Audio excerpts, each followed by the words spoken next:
Muy buenos días. Muy buenos días.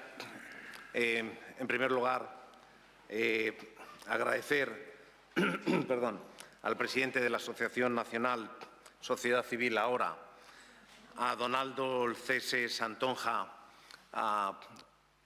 como a toda la asociación, a su deseo y voluntad de dar participación al Senado de algo tan importante como es tener el compromiso de reflexionar, tener la voluntad de acordar y tener la valentía de escribir. Y yo es lo primero que quiero dar las gracias por todo ello.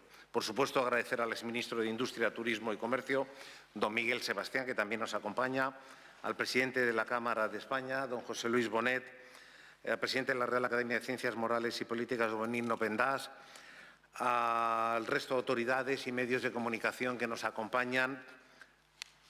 Muy buenos días. Volver a reiterar mis palabras de agradecimiento por dar participación al Senado, a la Cámara de Representación Territorial, que comparte la soberanía nacional junto con nuestra Cámara hermana, con el Congreso, y que la Constitución le atribuye, entre otras cuestiones, la segunda lectura. Es decir, que se nos presupone que es un lugar, que es un espacio apropiado para la reflexión y para profundizar en los asuntos más significativos que ocupan y que preocupan a la vida política española. En primer lugar, agradecer que sigan eligiendo esta Cámara para presentar este libro, Regenerar España, Reflexiones desde la Sociedad Civil 2023, que nace como la continuación del tercer Congreso de Sociedad Civil Ahora que organizó brillantemente en el mes de abril de 2023 en la capital de España. El Congreso se desarrolló a lo largo de 11 mesas de debate, en las que participaron más de 70 ponentes, entre los que se encontraban los máximos responsables y los máximos representantes de la sociedad española en distintos ámbitos, en el ámbito económico, empresarial, social, cultural, entre muchos otros, y que además muchos de ustedes, algunos de ustedes, hoy nos honran con su presencia. El libro agrupa los debates e intervenciones de este Congreso, a los que su presidente hacía referencia de que los responsables y ponentes cada uno sabe cómo andar su camino y que no es necesario hacer ningún tipo de reflexión ni recomendación, puesto que en ese espíritu que se comparte por parte de la asociación, lo que existe es la capacidad y la autonomía de reflexionar, de acordar y, sobre todo, de plasmar.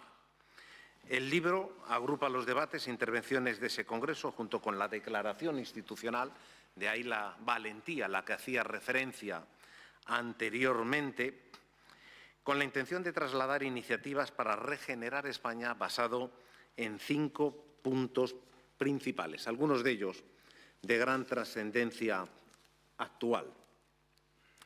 Señores, desde el Senado reivindicamos que una política mejor es posible a la actual, porque siempre es posible y siempre tenemos que tener el saludable anhelo y ambición de hacer las cosas mejor, de hacer una política con mayúsculas, una política de diálogo, una política de consenso y una política, ¿por qué no decirlo?, de grandes acuerdos y de pactos de Estado. Una política como la que se desarrolló acertadamente en la transición y en los primeros años de nuestra democracia. El actual sistema democrático, nacido en el año 78, ha permitido, en mi humilde opinión, el mayor desarrollo económico social que nunca antes España y los españoles habían experimentado, habían disfrutado. Y ha sido posible gracias a las políticas, a los políticos de la época y los consensos que se alcanzaron como país. Sería conveniente, consiguientemente, recuperar estos pactos, como ya se ha hecho en la modificación reciente del artículo 49 de la Constitución, en donde en un tiempo récord, casi por unanimidad, todas y cada una de las fuerzas políticas pusieron su empeño para que fuera posible la modificación de la Carta Magna en beneficio de las personas con algún tipo de discapacidad. Consiguientemente, trabajar por un país mejor y por el bienestar de todos y de cada uno de nuestros ciudadanos debe ser siempre la guía de la acción política de los representantes públicos, como somos diputados, como somos senadores y todas y cada una de las personas que nos dedicamos al servicio público. Para ello es necesario contar con instituciones sólidas, con instituciones prestigiosas que velen por el bien común y que tengan un indudable sentido de Estado y que aseguren, entre otros, los principios democráticos, como la independencia judicial y la libertad de prensa. Permítanme que cite un párrafo de la declaración institucional contenida en el libro Regenerar España. Es urgente recuperar en España un correcto funcionamiento de las instituciones desde el respeto, la prudencia y el compromiso ético y con el apoyo unánime de la ciudadanía a la Constitución y a la monarquía parlamentaria encabezada por Su Majestad el Rey, como garante de los adecuados equilibrios de unidad nacional, justicia, convivencia y respeto. Cierro comillas. Es necesario, consiguientemente, además, fomentar espacios de interés común que respondan a los intereses generales de la mayoría de los españoles y basado en unos principios y en unos objetivos comunes y compartidos. Debemos impulsar medidas que fortalezcan y modernicen nuestro sistema democrático, que respondan a los retos y desafíos que estamos viviendo en la actualidad, así como anticiparnos a los problemas de los próximos años. Consiguientemente, son necesarias soluciones consensuadas, disruptivas, promovidas desde el análisis y desde la reflexión, que cuenten con las aportaciones de los mayores expertos del país. Siempre es bueno escuchar al talento. Todos sumamos en este objetivo, porque es mucho más lo que nos une a todos y cada uno de los españoles que lo que puede separarnos. Y este es un país en el que aquí nadie sobra y, al contrario, todo suma y multiplica. España cuenta con un extraordinario capital humano, con una de las generaciones mejor formadas de su historia, y todos debemos aportar a un bien común, que es hacer que nuestro país avance, prospere y siga situado en la élite de las principales naciones europeas y mundiales. Aquí tiene mucho que aportar el ámbito económico, también el ámbito empresarial, la colaboración público-privada, de la que soy un firme convencido defensor, ya que resulta esencial para lograr impulsar esos avances. Entre otros, debemos generar ilusión, ganas de progresar, ganas de lograr ser cada día mejores, conseguir una sociedad dinámica, una sociedad viva, que aspire a alcanzar nuestros logros y nuestros objetivos. Solo así seremos el país de vanguardia que España y los españoles merecen ser, y un referente a nivel europeo y mundial. Somos una gran nación desde hace siglos. La historia no se entendería sin las aportaciones de nuestra nación. Hemos jugado un papel muy relevante en el desarrollo del mundo y debemos seguir desempeñándolo en el presente y en el futuro. No podemos quedarnos atrás. También quiero hacer mención a nuestro rol dentro de la Unión Europea como uno de los grandes bloques mundiales con capacidad de influencia y con capacidad de decisión en el mundo por su posición económica, geoestratégica y social. Y este hecho marca las elecciones al Parlamento Europeo que se celebrarán el próximo día 9 de junio, ya que dirimirán el rumbo por que la Unión Europea va a seguir en los próximos años. Creo que es muy conveniente y muy necesaria una alta participación de estos importantes comicios.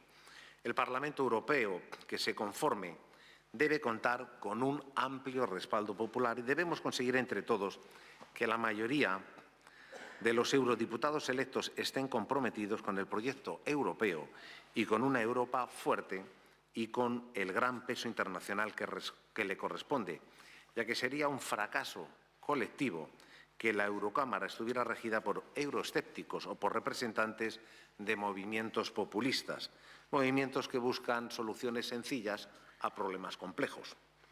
Europa se enfrenta a retos y desafíos que condicionarán el futuro de España y de los países miembros. El principal, inmediato, próximo, es el de la invasión de Ucrania por parte de Rusia y que ha puesto de manifiesto la necesidad que tiene Europa de tener una autonomía estratégica en sectores esenciales y productivos.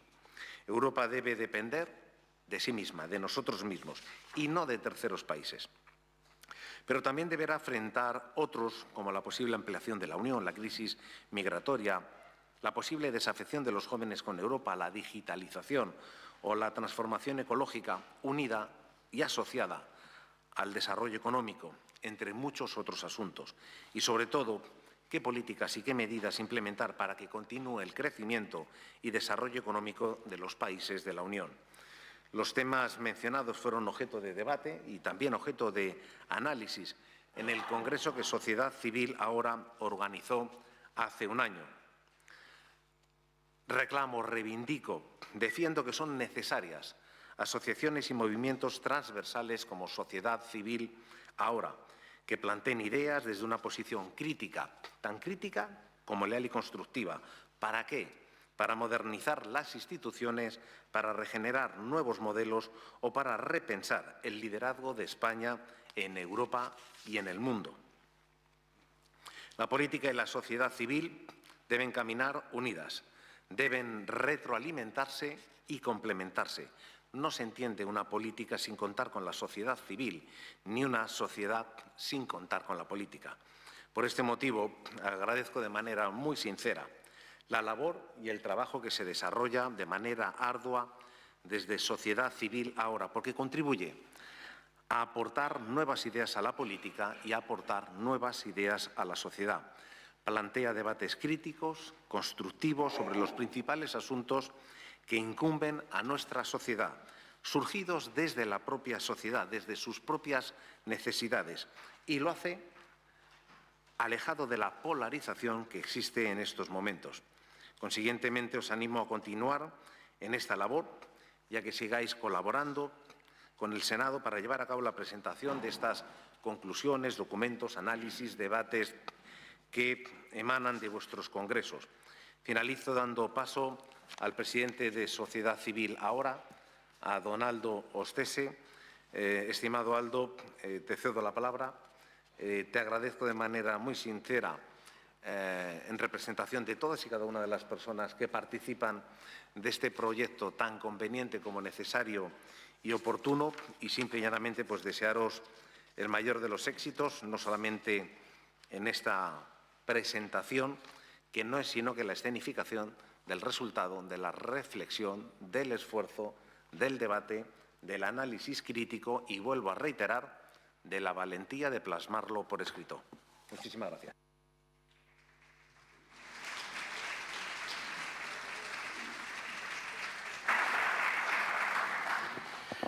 Buenos días. Muchas gracias, presidente. Primero, por habernos cedido estas magníficas históricas instalaciones y haberlo hecho desde el primer momento que estos congresos nacionales de la sociedad civil se crearon.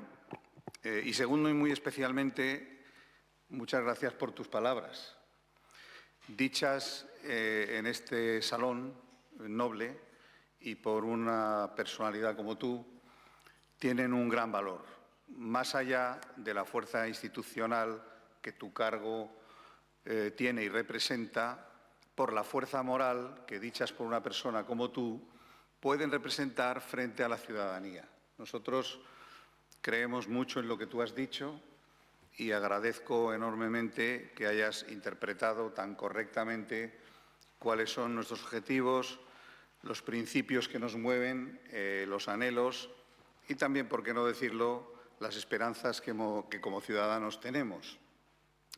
Quiero agradecer también la presencia de algunos de los ponentes que participaron en este congreso, que están sentados aquí en la bancada.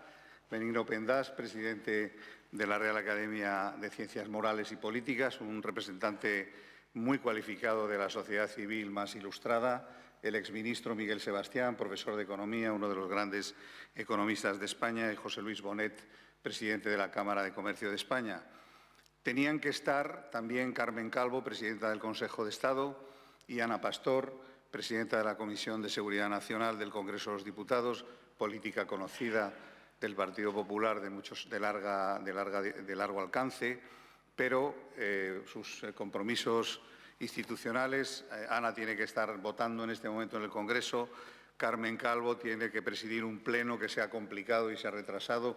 Benigno Vendás, que es consejero de Estado, ha podido salir y venir. Te agradezco mucho que hayas hecho el esfuerzo, pero la presidenta, pues lógicamente, tiene que estar allí y no puede hacerlo.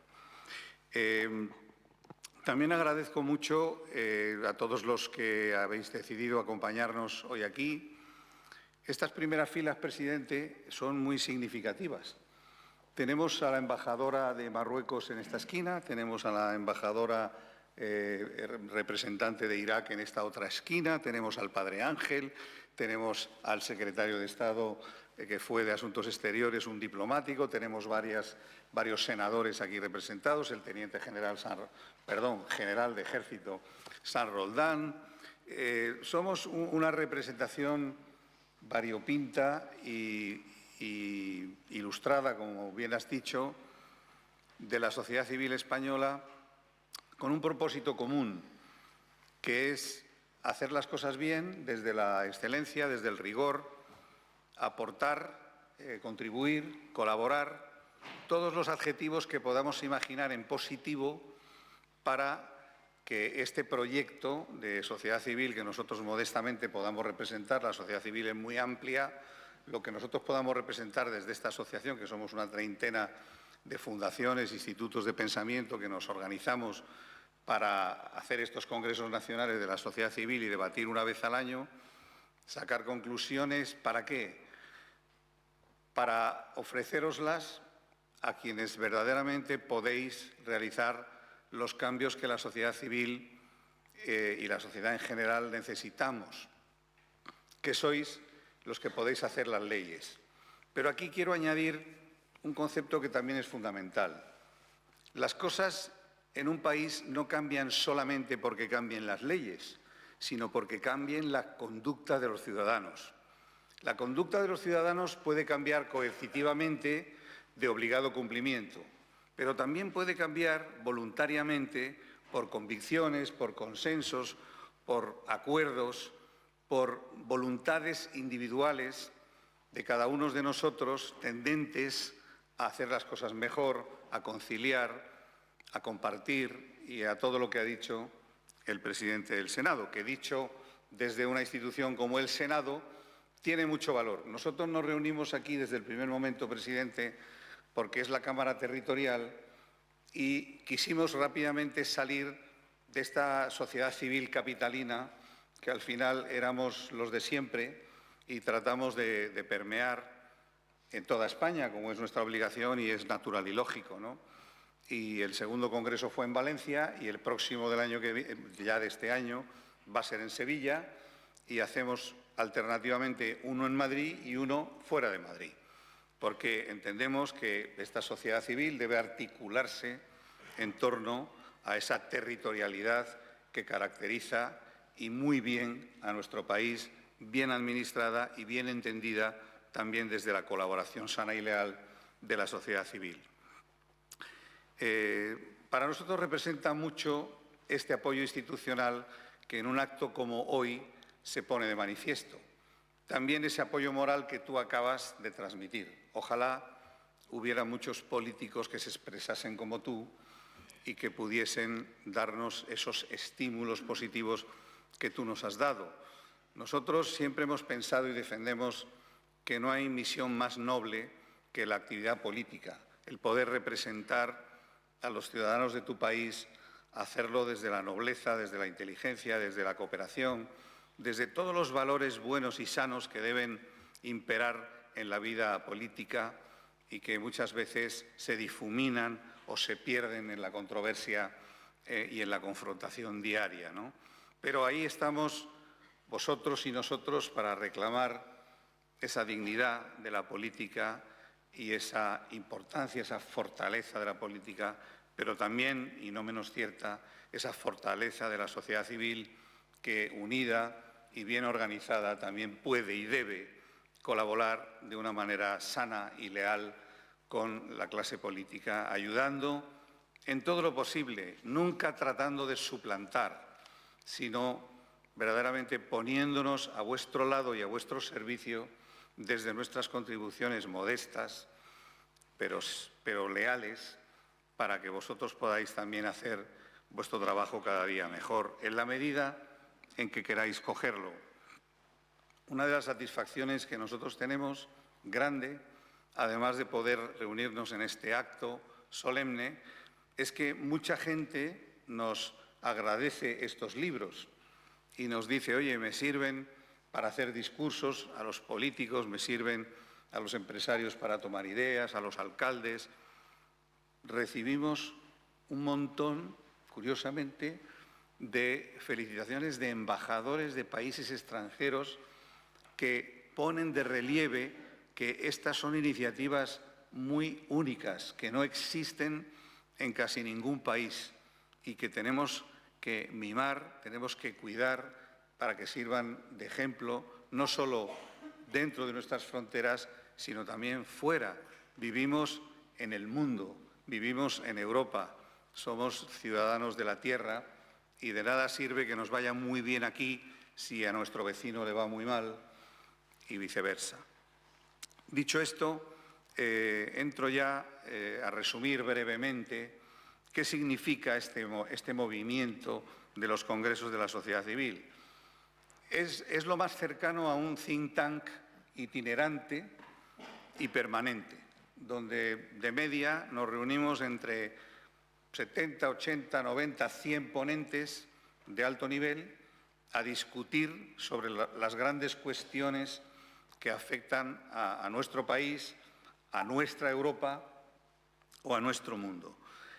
Hoy entregamos y presentamos aquí un libro que es el tercero de una trilogía de los 3 primeros congresos nacionales de la sociedad civil. El primero se llamó Repensar España, el segundo se llamó Relanzar España, que era en plena pandemia, y el tercero se ha llamado Regenerar España. Esta trilogía creo que quedará como un compendio bonito y positivo desde la sociedad civil de cómo queremos ver nuestro país, cómo lo vemos y, sobre todo, cómo nos gustaría verlo de cara al futuro, ¿no? Y qué país queremos dejarle a nuestros hijos. Y aquí hay buena materia. Me lo decía Su Majestad el Rey, que por cierto preside de honor estos congresos y siempre me pide 10 ejemplares para su casa y me autoriza a decirlo, porque a él le parece muy bien que las infantas, que la reina, que su equipo de trabajo tengan estos materiales en la mesilla, de noche me dijo él un día, para inspirarse cuando tienen una duda sobre tal o cual asunto o sobre tal o cual tema, y siempre se puede encontrar una bonita referencia, una buena idea, una buena sugerencia para hacer una normativa, para tomar una decisión. Me lo decía gente muy variopinta, el alcalde de Madrid, el ministro del Interior, el padre Ángel, que está aquí sentado y que siempre es una autoridad. Gracias, padre, por estar aquí. En fin, muchas personas que han sabido interpretar correctamente lo que esto puede ser y puede tener de positivo. Nosotros somos un movimiento de personas normales, que creemos en un concepto firme de la suma positiva. Nosotros siempre queremos trabajar en suma positiva. Resta negativa ya hay mucha en la sociedad y es muy importante generar este colesterol del bueno, estos antídotos que nos permitan avanzar desde la constructividad, desde la lealtad y desde la unión. Lo ha dicho el presidente, que ha capturado bien, y te agradezco el trabajo que has hecho de sintetizar y de entender nuestras conclusiones, nuestra declaración institucional, en cuanto a cuáles son nuestros objetivos y propósitos, ¿no? La verdad es que nosotros lo primero que buscamos es demostrar que la sociedad civil puede trabajar unida. Una de las características de la sociedad civil española es que está dispersa y disgregada, muchas veces satelizada de los intereses políticos de uno u otro lado. Pero es un tesoro poder encontrar una agrupación de sociedad civil multivalente que no responda nada más que al criterio de la mejora de nuestro país, de la independencia y de la creencia en que lo que pretendemos todos es un mundo mejor para nosotros y para nuestros hijos, ¿no? Y, por lo tanto, ese es un primer concepto claro, unidad. El segundo, que es muy importante, es hacer también una pedagogía interna dentro de la sociedad civil sobre lo que representan los valores de la defensa de la individualidad, de la responsabilidad individual de cada uno de nosotros, que no podemos estar siempre esperando que nos arreglen las cosas, confiando, clamando o protestando porque el Gobierno no ha hecho tal o cual cosa, porque los políticos... No, no, no. Aquí no va solo de políticos, aquí va de responsabilidad individual y luego se puede manifestar colectivamente como lo estamos haciendo hoy, como lo hacemos a través de nuestros congresos, pero siempre desde ese convencimiento de cada uno de nosotros de que hay cosas que tenemos la obligación moral de hacer y que la tenemos también en relación con lo que es la defensa de nuestro país y hacer las cosas bien sin pedir nada a cambio, nada más que las cosas mejoren. En tercer lugar, ya lo he dicho, poner a disposición de los políticos herramientas útiles para su trabajo, para que vosotros también os sintáis apoyados y asistidos en un trabajo que es arduo, que es difícil hacer leyes, consensuarlas, que tengan valor social, que tengan valor económico, que aporten, que sean positivas para la sociedad, que se acierte. Todo eso es muy complejo y es una gran responsabilidad la que tenéis y es injusto que se os deje, abandonados la mayoría de las veces a vuestra suerte y a la confrontación política y que los ciudadanos seamos solo unos jueces críticos que bramemos contra la política en lugar de estar al lado de la política de manera incondicional para apoyaros. Ese es nuestro estímulo y ese es nuestro propósito. En cuarto lugar, nuestro objetivo también en estos congresos es fomentar la ética, la buena gobernanza, el humanismo y la fraternidad. Aquí quiero detenerme. Esta es una palabra que se utiliza poco. Humanismo se utiliza más y últimamente cada vez más y es muy positivo. La fraternidad es un grado más y permitidme que os recuerde que nuestras democracias modernas traen causa fundamentalmente de lo que sucedió en la Revolución Francesa, cuyo lema libertad, igualdad y fraternidad ha sido el detonante de las democracias modernas. Pero fijaros lo que ha sucedido con esas tres patas de ese taburete de la democracia. Hay dos que son muy fuertes.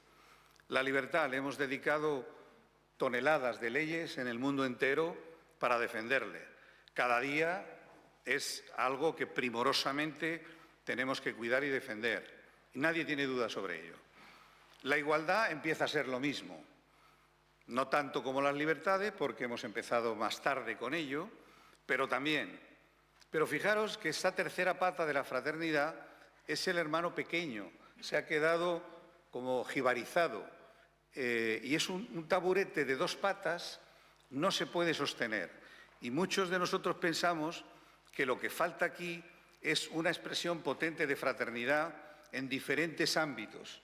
Se puede llamar humanismo. En el ámbito de la empresa hay movimiento que, vinculado a la responsabilidad social corporativa, la sostenibilidad, son primos hermanos de esta fraternidad que se van articulando dentro de la sociedad.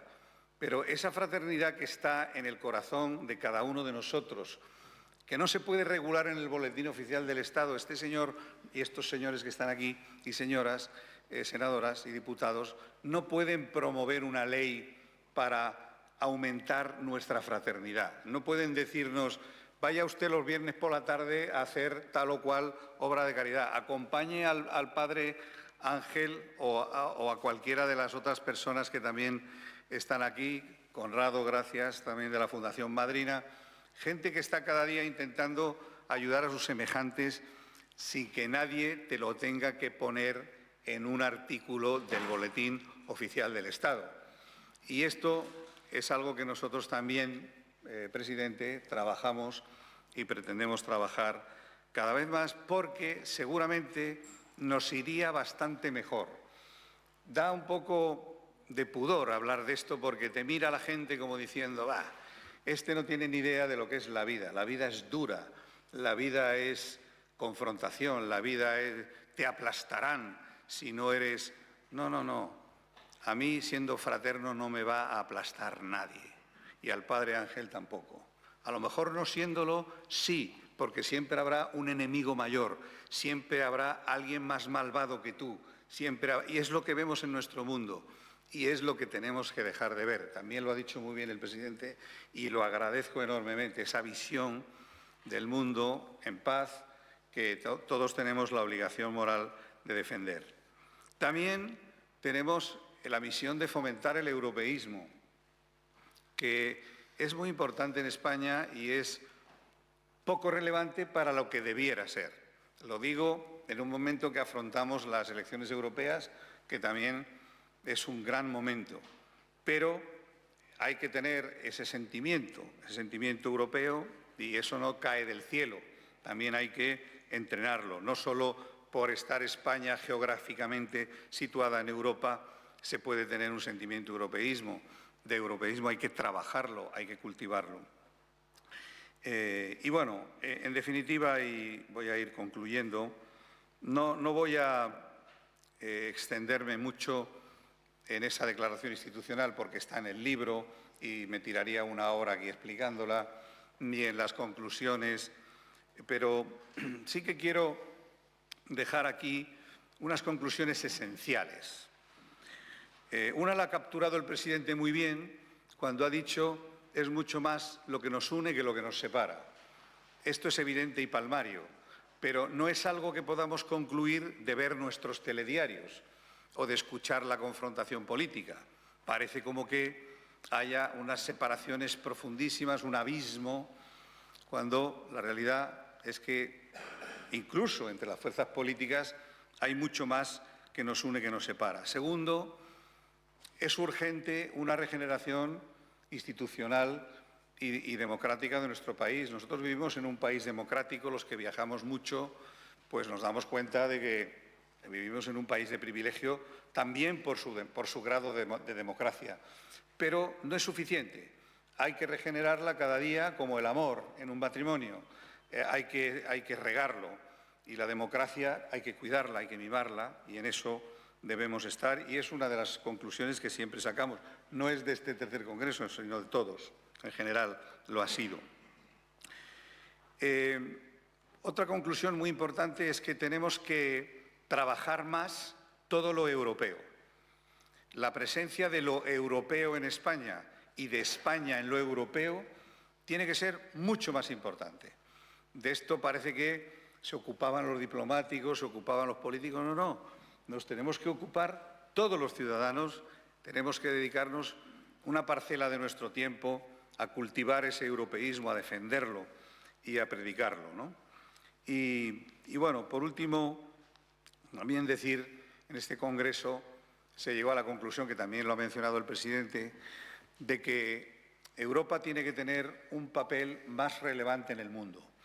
Pero para tener un papel relevante en el mundo tiene que haber una unidad entre los europeos. Si estamos fraccionados, divididos, cada uno pensando, tirando de un lado de la manta, pues es muy difícil ejercer liderazgo desde ese nivel, digamos, de separación, ¿no? Por eso también es un cántico a la unidad europea, ¿no? A la flexibilidad, a la transacción. Y bueno, una última conclusión que también fue importante en este Congreso, de ello hablará más el exministro Miguel Sebastián y los ponentes a continuación. España tiene que reposicionarse en el mundo. España no puede conservar un concepto de tengo una relación con Latinoamérica que me está cambiando cada día y que muchas veces se me está yendo entre las manos. Estoy ausente en África, que está la embajadora de Marruecos con la que hacemos un montón de cosas y que es un país también que está evolucionando muy bien y con el que podemos y debemos hacer muchas cosas en el continente africano, que es una gran oportunidad para Europa, no solo una gran responsabilidad, que también. Y hemos tratado de defender en este Congreso que hay que también tener una nueva relación transatlántica con los Estados Unidos, con el Reino Unido, qué pasa con China. Bueno, todo esto también nos interrogamos desde la sociedad civil. Es frustrante cuando uno intenta desde la sociedad civil llamar a un ministerio para dar una opinión sobre una cuestión que es de política exterior y alguien te dice, esto es responsabilidad de los diplomáticos. No, es responsabilidad de los diplomáticos administrar esa responsabilidad, pero es responsabilidad de todos los españoles y de la suma de todos nuestros trabajos, de todos nuestros anhelos y de todos nuestros sacrificios. Termino hablando del próximo Congreso. El próximo y cuarto Congreso de la Sociedad Civil se va a celebrar en Sevilla el día 1 de octubre, bajo un lema nuevo, que es la España que lidera. Y queremos debatir durante un día, a lo largo de 2 sesiones plenarias y 9 mesas, lo que verdaderamente es España en el mundo. Y os invito a leer el trabajo que hemos hecho, la justificación, el argumentario que os hemos enviado o os enviaremos sobre por qué lo hemos llamado la España que lidera, y se os saltarán las lágrimas de ver lo que es nuestro país, reducido a un resumen de 35 páginas, donde uno ve que somos, y ahora lo voy a leer porque son todas las mesas y es en lo que vamos a trabajar, para crear orgullo de pertenencia, para crear motivación positiva entre la ciudadanía y para repetirnos una y otra vez, no que somos los mejores, que eso es muy pretencioso, sino que somos muy buenos, que España es un gran país y que aquí hay mucho positivo en nuestra cartera y que eso es un peso grande que llevamos circulando por el mundo y lo saben nuestros diplomáticos y nuestros políticos y lo sabemos también los que viajamos mucho por el mundo, la importancia que tiene nuestro país, pero que no ha caído del cielo, que es el fruto del trabajo sacrificado, abnegado y duro de sus ciudadanos, de sus políticos y de todo el mundo. Aquí se han hecho leyes buenas, se ha gobernado bien, no como se oye, que todo es un desastre, una calamidad. España es un Estado fallido, pero vamos a ver, España es un Estado fabuloso. Cualquiera que salga fuera de nuestras fronteras es capaz de verlo. Y eso hemos decidido magnificarlo y recordarlo a todos los españoles en este Congreso. Habrá una primera sesión plenaria de apertura que se va a llamar el modo de vida español y la posición competitiva de España, porque es que hay un modo de vida español que es admirado en el mundo entero y que vienen del mundo entero aquí a ver cómo vivimos, porque les gusta vivir como nosotros.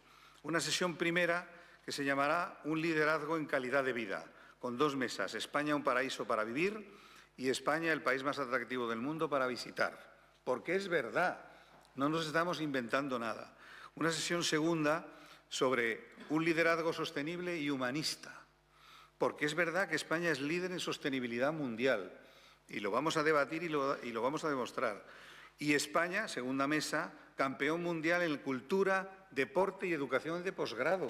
Aquí tenemos las mejores escuelas de negocios, somos una potencia cultural impresionante. En el ámbito deportivo somos número 1 mundial. Suma fútbol, tenis, baloncesto, da igual, 40 disciplinas en las que somos líderes.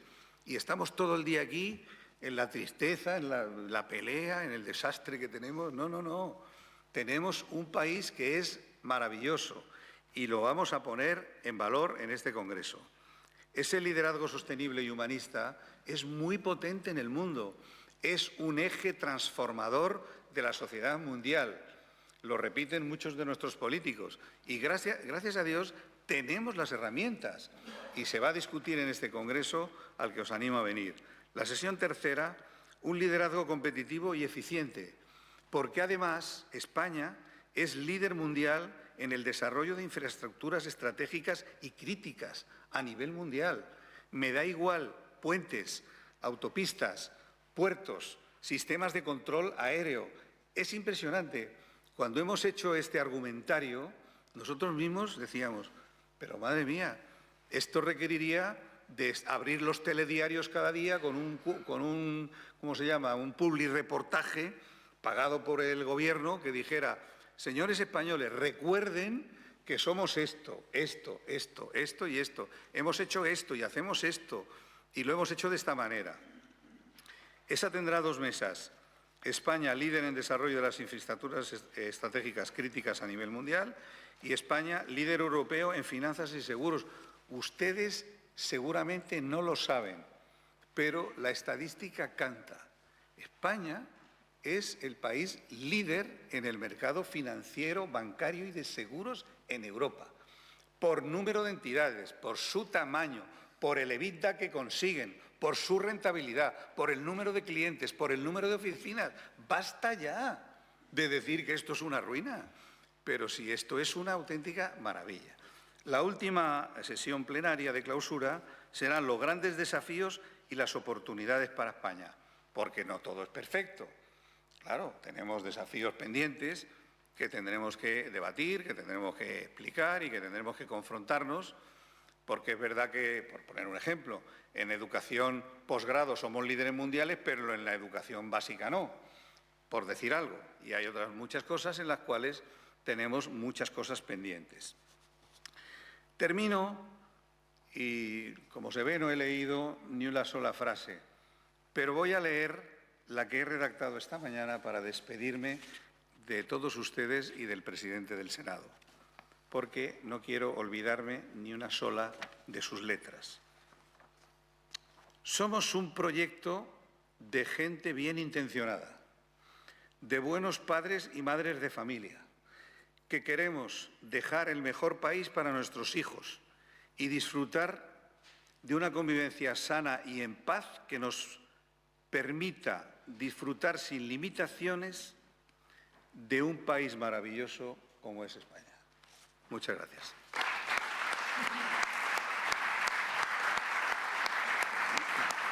Enhorabuena. Gracias, presidente.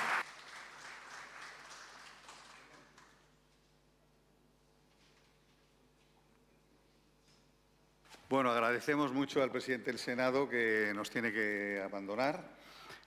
Vamos a continuar la sesión con los diferentes ponentes que ahora invitaré a la mesa, pero vamos a despedir al presidente con un aplauso. Con el permiso de Aldo, me llevo un ejemplar, que siempre es bueno tener una buena fuente de inspiración. Muchísimas gracias.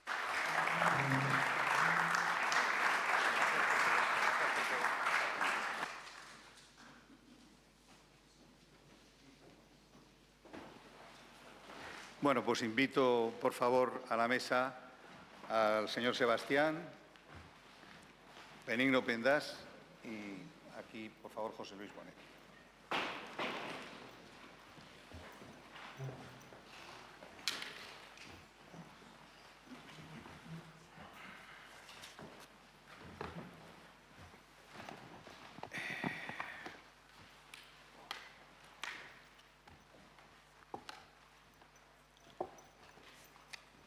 Bueno, muchas gracias por estar aquí. Faltan Carmen Calvo y Ana Pastor, pero creo que ya va a ser irremediable que no nos acompañen a estas alturas de la mañana. Voy a dar la palabra en primer lugar a Miguel Sebastián, que presidió una de las mesas más importantes del Congreso. Es uno de los mejores economistas españoles, muy conocido, fue ministro de Industria, jefe de la Oficina Económica del presidente del Gobierno, un buen amigo con el que nos confrontamos por WhatsApp de manera nocturna para hablar de cómo le va a España y cómo no le va. Y la verdad es que es apasionante también poder participar con gente como Miguel y como todos vosotros. Gracias, Benigno, y gracias, José Luis. De manera que, sin más, lo que yo les he pedido sin guión ninguno, yo no les he dicho nada de lo que tengan que decir. Cada uno va a decir lo que le parezca en relación con este tercer congreso en el que fueron protagonistas.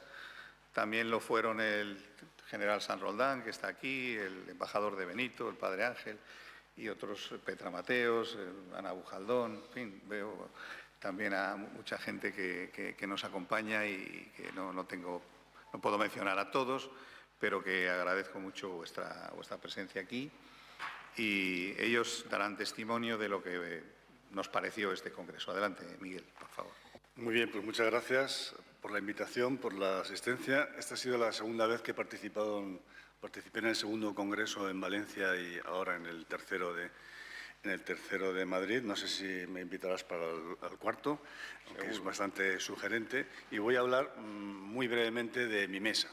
Mi mesa, en la que yo presidí, se llamaba La confrontación entre Estados Unidos y China, consecuencias para Europa y para España. Esto fue hace un año y me atrevería a decir que si hace un año estábamos en general preocupados en la mesa, en el último año hemos ido a peor. Y la pinta que tiene es que en el siguiente año vamos a ir todavía a peor, ¿no? Yo creo que la mesa era muy variopinta y no era fácil. No es para presumir de presidente de la mesa, pero no era fácil porque los asistentes no tenían una interlocución muy fácil.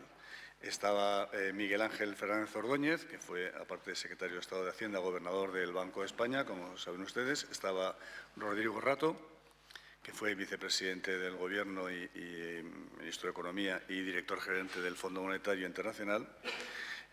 Y luego estaba Petra Mateos, que está aquí presente, que es catedrática de Economía Financiera y fue presidenta de Ispasat, y Cristina Manzano, directora de Es Global. Yo creo que el punto de partida en el que, a pesar de que el diálogo no era fácil de entrada, pero se fue animando, es una realidad que todos aceptamos, y es que el mundo ha cambiado en una dirección y que no tiene sentido tratar de impedirlo o de no aceptarlo, ¿no? Y es el peso que China tiene y va a tener en el mundo en los próximos años, ¿no? Yo, echando un poco la vista atrás, ahora que hemos cumplido 20 años de la llegada de Zapatero al Gobierno, la llegada a Moncloa en el año 2004, en estos 20 años, cómo ha cambiado el mundo. Cuando llegamos a Moncloa, yo sí que recuerdo que China pesaba un 5% de la economía mundial, no hace tantos años, ¿cierto? 20, un 5% de la economía mundial, y que nuestras exportaciones de España a China eran menores que las exportaciones a Andorra. Y eso lo decíamos en algunos foros y aquí que tengo un gran exportador y no nos lo creían, ¿no? Claro, ahora el mundo es totalmente diferente, ¿no? Y en ese mundo totalmente diferente surge, evidentemente, la confrontación entre el imperio, digamos, vigente, la potencia hegemónica vigente, que es Estados Unidos, y la potencia emergente, que es China. Y no hace falta hacer muchos números para saber que si más o menos Estados Unidos le saca a China entre 15 y 20 puntos del PIB, según como lo midas, y cada año le saca en media 2 puntos, pues no hace falta hacer números muy complicados para decir que en 10 años, en una década, probablemente China adelante a Estados Unidos y sea la primera potencia mundial. Todo esto en términos de PIB, pero por ejemplo Petra que está aquí presente, nos dio unos datos muy interesantes sobre el desarrollo tecnológico de China, que es algo que no es muy conocido en España, porque seguimos teniendo la idea de que China es un país con manufacturas de bajo valor añadido, baratas, que copian mucho la tecnología occidental, y todo eso es parte del pasado. Ahora China es el país líder en robótica, el país líder en inteligencia artificial, el país líder en número de ingenieros y por supuesto, uno de las potencias en investigación y desarrollo. Yo creo que, en general, el debate, que por un lado fue sobre si está habiendo problemas en la globalización o no, mundiales, y ahí estaban los más optimistas y los más pesimistas, pero en general sí que creemos que hay un cierto freno a la globalización, aunque Fernández Ordóñez decía que él no lo veía, pero tanto Rato como otros miembros de la mesa sí que lo veíamos. Luego un poco de discusión sobre el modelo. Está claro que todos los que estamos aquí preferimos un modelo de país, de democracia y de cultura y de instituciones al otro, pero esa no es la cuestión. La cuestión es qué hacemos desde Europa con este claramente nuevo paradigma mundial, y es que estamos ante una potencia emergente y la otra que se resiste a dejar de serlo, ¿no? Y claro, yo creo que ahí el mensaje en general de consenso fue que dentro del concepto de autonomía estratégica de Europa, que todos compartimos, debemos incluir también la autonomía comercial y, por supuesto, económica y de defensa con respecto a Estados Unidos, ¿no? Y es decir, que nosotros tenemos que ser buenos socios, tanto de Estados Unidos, que lo somos, y vamos de la mano, por ejemplo, en el conflicto de Ucrania, como no puede ser de otra forma, pero también tenemos que ser buenos socios de China e ir de la mano, por ejemplo, en la presencia, está aquí la embajadora de Marruecos y lo sabe mejor que yo, creciente de China en África, cosa que a Estados Unidos no le interesa para nada África, y Europa tiene un interés, como ha dicho antes Aldo, muy limitado. Y creo que para España y en general para Europa es una oportunidad muy buena ir de la mano de China en el desarrollo de África. Se planteó también el tema de la nueva ruta de la seda, que yo creo que también es una muy buena oportunidad comercial, no solamente para China, sino para todos los países. Y luego la paradoja que se está dando ahora, con esto ya termino, de que, claro, los presuntamente liberales de toda la vida son ahora los que más defienden la protección, los aranceles, las barreras, la limitación del flujo migratorio, y se llaman liberales. Y por el contrario, pues los más socialdemócratas, incluso los comunistas, como el Partido Comunista Chino, son los que defienden la libertad de comercio, la globalización, los flujos libres de población. Y entonces estamos ante una paradoja en el que tenemos un cierto despiste ideológico, en el que yo creo que Europa debe aclararse, y tiene que aclararse manteniendo, por supuesto, su papel en el mundo y apoyando el hecho de que la potencia emergente que es China, hay que llevarse bien con ellos, no se les puede considerar enemigos, son competencia, nos van a hacer la competencia y nosotros también a ellos, pero no son enemigos. Y, por supuesto, con Estados Unidos debemos seguir manteniendo una relación de amistad como la que tenemos, pero no dejarnos tampoco apabullar, como por ejemplo por el arancel a nuestra querida aceituna negra de mesa, que no sabemos por qué sufre un arancel como consecuencia de la guerra comercial entre entonces Trump, pero sigue vigente con Biden, ese arancel, y China. Y no sé por qué al final recae sobre nosotros esa guerra entre los dos países. ¿Por qué soy pesimista? Porque si hay un riesgo de que Trump gane a las elecciones, probablemente dentro de un año, cuando estemos aquí, veremos que todavía el tema ha ido empeorando y que Europa habrá hecho poco todavía para mantener la autonomía estratégica también en el comercio y en la economía y en la defensa que todos o algunos propugnamos. Muy bien, muchas gracias, Miguel. No sé si necesitas ausentarte o te vas a quedar un ratito. ¿Puedo quedarme un rato? Bueno, todo lo que tú quieras. Si te tienes que marchar, vale, no pasa nada, te disculpamos. Tiene la palabra ahora José Luis Bonet, presidente de la Cámara de Comercio de España. Y gran empresario ejemplar de este país. Bueno, Aldo Cese, presidente de la Asamblea Nacional Sociedad Civil ahora, Benigno Pendas, presidente de la Real Academia de Ciencias Morales y Políticas, Miguel Sebastián, querido amigo.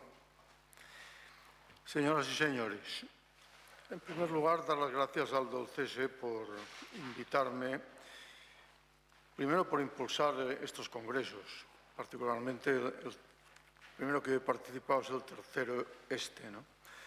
Y segundo, por invitarme a presentar hoy ese libro que compendia unos debates realmente interesantes como ya se ha podido apreciar en la primera intervención que hemos oído de Miguel Sebastián, ¿no?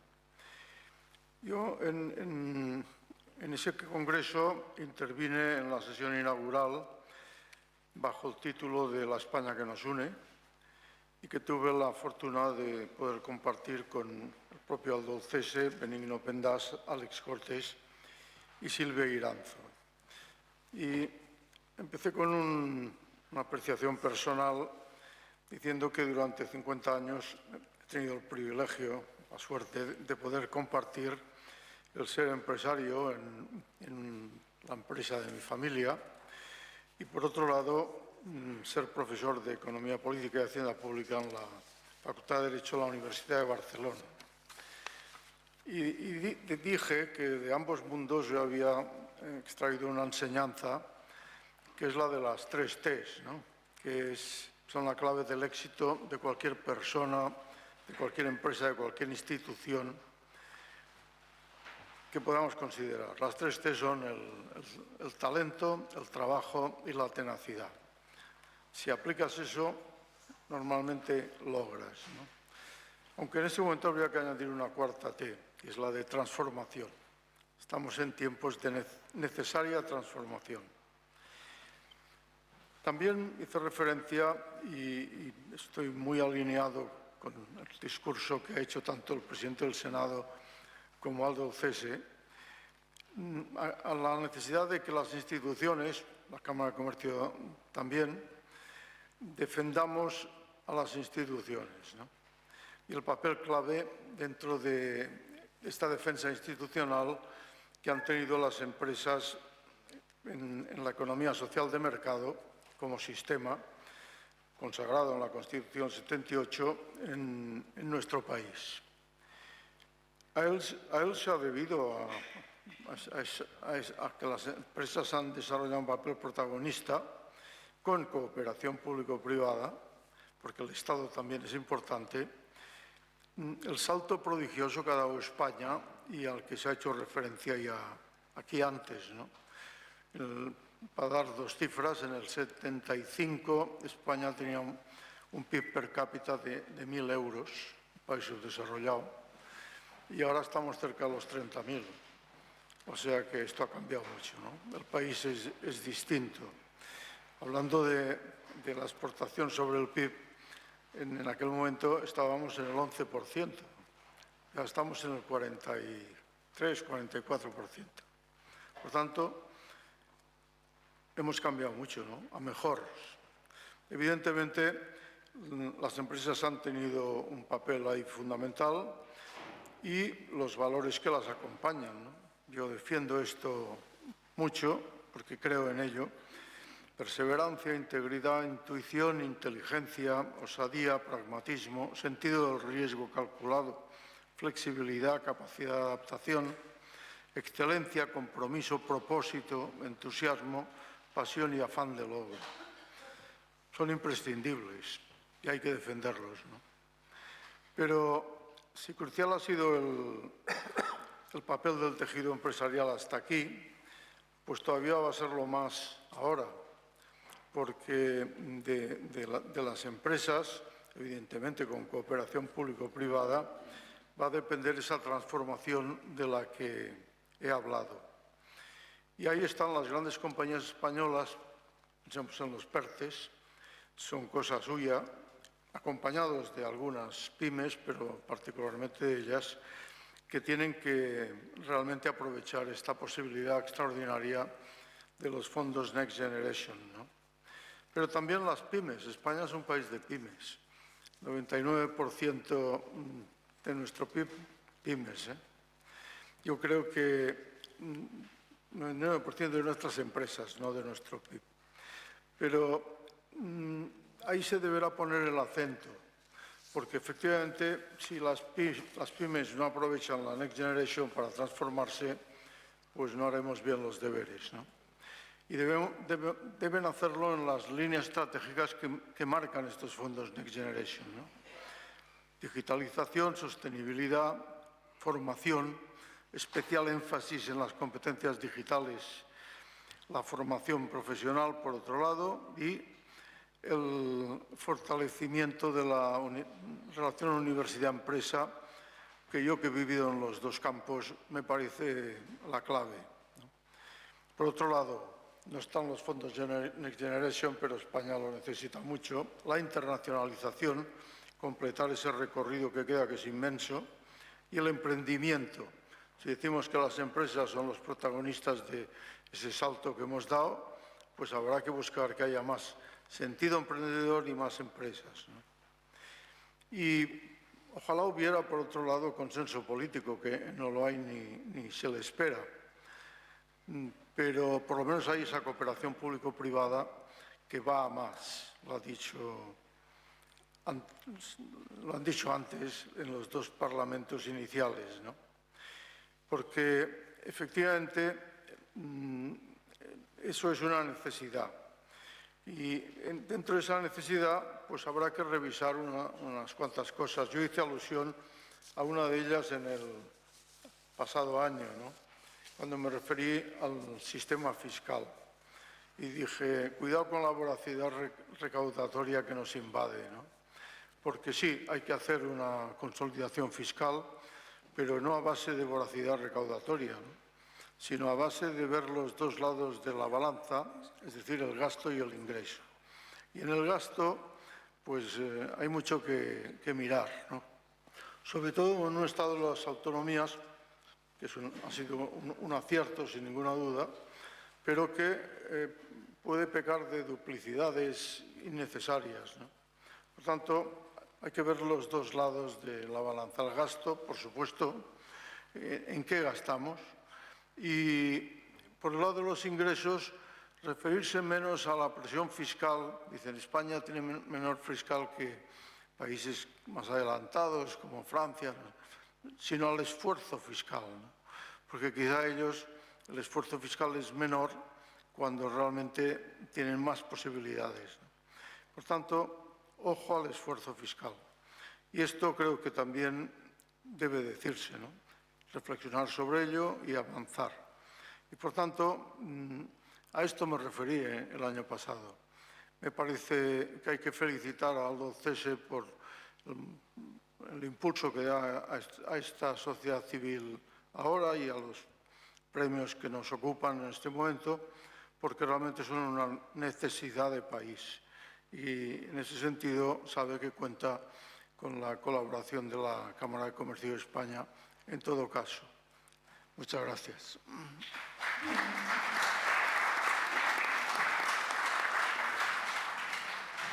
Muchas gracias. Tiene la palabra Benigno Pendas. Pues, muchas gracias, querido Aldo. Me honra mucho la invitación tanto a participar en el Congreso, en el tercer Congreso de la Sociedad Civil, en el que efectivamente compartí mesa, entre otros, con mi admirado José Luis Bonet, como a participar muy brevemente en este acto de presentación. Y me permitirán que lo primero que les diga es que tengo la sensación de estar invitado en mi propia casa, puesto que yo accedí como letrado de las Cortes Generales en el año 1981, ya ha llovido algún tiempo, al Senado. Incluso la tradición familiar se prolonga, pues un hijo mío es ahora letrado de la casa y estaba hace unos minutos acompañando al presidente. Por tanto, gracias por invitarme en la medida en que efectivamente me siento, como no, en mi casa. Lo mejor de la asociación de Sociedad Civil ahora y de su presidente es el entusiasmo contagioso que transmiten. Yo soy muy crítico con lo que me gusta llamar el pesimismo estéril, eso que a veces nos invade a los españoles, que pensamos que todo va mal, que todo es un desastre, que todos los males nos ocurren a nosotros. No es verdad. Naturalmente tenemos problemas, tenemos dificultades, tenemos retos, pero efectivamente España tiene una larga trayectoria histórica y una gran capacidad para encauzar y resolver los problemas. Y para ello, nada mejor que acudir a la sociedad civil. Una sociedad abierta, en el sentido clásico de Karl Popper, les habla un estudioso, catedrático de Derecho Constitucional y Ciencia Política. Una sociedad fuerte, resistente, fundada en las clases medias, nada menos que Aristóteles hace 2500 años estimaba que la fortaleza de la clase media es lo que da estabilidad a los sistemas sociales y políticos. Y, en definitiva, todos conocemos en nuestro entorno a gentes esforzadas, trabajadoras, entusiastas, que configuran día a día una realidad muy estimable. Y esa sociedad es producto de la moderación, no le gusta la crispación, no le gusta el extremismo, no le gusta la confrontación. Y por eso se siente muy cercana a los principios estructurales de los sistemas constitucionales, a la soberanía del pueblo, a las instituciones representativas y, muy particularmente, dicho en esta casa, a las instituciones parlamentarias, a la división de poderes, a la dignidad de la persona y el reconocimiento y garantía de los derechos humanos, de los derechos fundamentales. Moderación y espíritu constructivo es una forma de enfocar la vida, no es tibieza, no es cobardía. A veces se piensa que quien es moderado es porque no se atreve. No, lo fácil es estar en los extremos. Lo difícil es la ponderación, el buen sentido, la capacidad para medir los problemas y las dificultades. Y en eso nuestra sociedad civil nos ayuda y debe ser exigente con el Estado, debe procurar que los poderes públicos, no solo el Estado en sentido estricto, realicen una labor fundamental que nuestros ilustrados, estoy pensando en nada menos que en Jovellanos, llamaban remover los estorbos, los obstáculos que impiden el pleno despliegue de la sociedad civil. Cuidemos a los jóvenes, esa es otra cuestión fundamental. Quienes tenemos trato permanente con ellos en la condición de profesores sabemos que es muy necesario que les transmitamos la ilusión por el sistema constitucional, la ilusión por Europa, la ilusión por el mundo global, la cercanía con nuestros países vecinos. Embajadora, bien sabes que los españoles tenemos una espléndida relación con Marruecos, que es nuestro vecino natural, y queremos cultivarla. Repito, y termino con ello, muy especialmente con las instituciones. Y para hablar de instituciones, cómo no, la corona en primer lugar. Se cumplen estos días 10 años de una operación perfecta desde el punto de vista jurídico, político y ético, que fue la abdicación de don Juan Carlos y el acceso de don Felipe a la corona. Yo creo que la labor primero de don Juan Carlos y ahora de don Felipe ha sido y es ejemplar, es uno de los secretos principales, secretos por otra parte a voces, del éxito de la España constitucional y que, por tanto, tenemos ahí pues una garantía de buen hacer, de cumplimiento estricto de las funciones constitucionales, pero al mismo tiempo de la mejor representación de España hacia el interior y hacia el exterior. Y termino con una palabra que me gusta mucho, querido Aldo, confianza. Confianza en nosotros, confianza en nuestras posibilidades, confianza en la sociedad civil, y actos como este y asociaciones como la que presides pues son sin duda un motivo para el optimismo. Muchísimas gracias.